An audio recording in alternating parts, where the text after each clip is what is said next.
everyone, it's Stephanie Ketcher at Remax and love living in Kitchener-Waterloo. Today I'm here to talk to you about drive-bys on a home. So right now in this current market, a lot of people are asking that virtual tours are reviewed and that a drive-by of the property is completed before you actually go in to see the house to make sure that you are in fact a serious buyer. So what exactly would you be looking for when you're doing a drive-by on a house?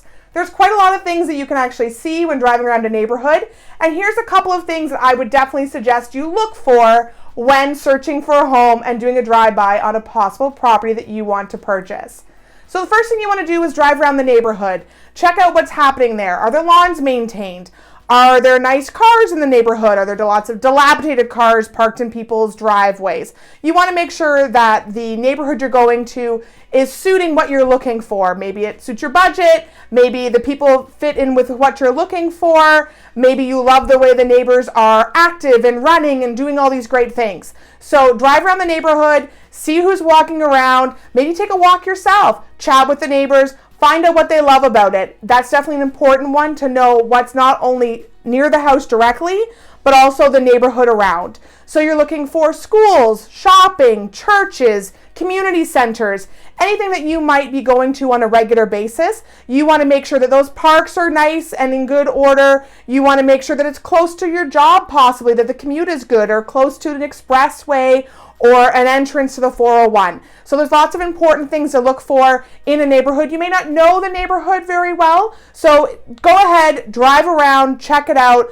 find out where the best grocery store is nearby, and also where great restaurants are. If you want to ask me, I pretty much know where all the great restaurants are in every neighborhood, where you can get great pizza, fish and chips, Chinese food, all those great things. So you need to know that your local neighborhood has exactly what you're looking for, so drive around and check that out.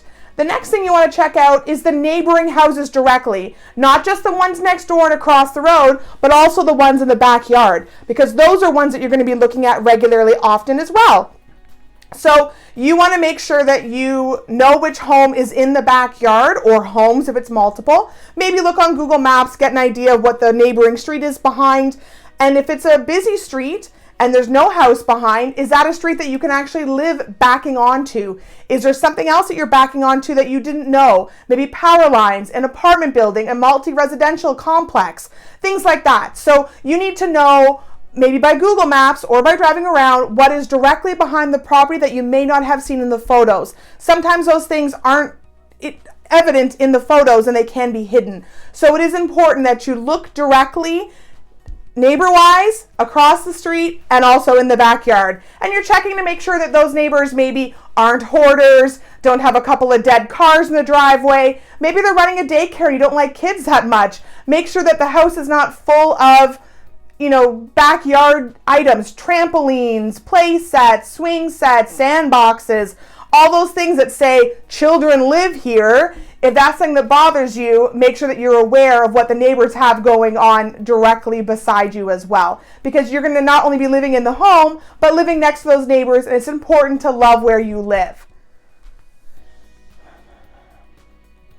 Other things that might be important to you when you're looking for a neighborhood is if there's a walkway nearby to the nearby school, if your kids can play with their bikes on the street or run around a little bit, if the backyard is fenced for your pet. Those are all things that you can actually check when driving by the home. I know you feel like a bit of a creeper doing a slow drive-by, so sometimes it's a bit easier to do a walk-by, park a bit further down the street, and kind of walk up one side and across the other. You're also looking for things like if it's on a corner lot or if it has a lot of sidewalk.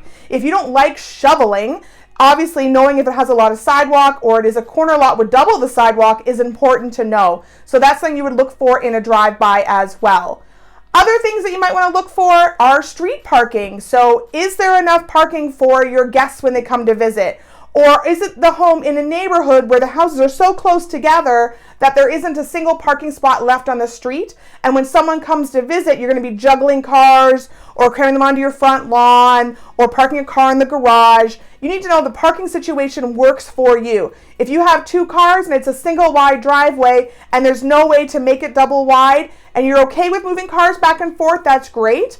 But if it's a single wide driveway and you have 3 cars and there's only parking for 2, it's important to know that before you go and look at a house. Because are you going to sell a house or sell your car to buy a house? Probably not. So it is important that outside of the home, as well as inside the home, suits your needs, and driving by is a really good way to know if your vehicles are going to fit on the street, in the driveway, possibly in the garage if you drive by and take a look at it. So there's a lot of options there that you can see when you drive by or walk by.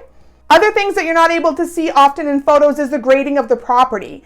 So if you've lived in a home previously that had water damage in the basement, or you had major concerns about water damage in the basement, maybe viewing the grading of a property is really, really important to you.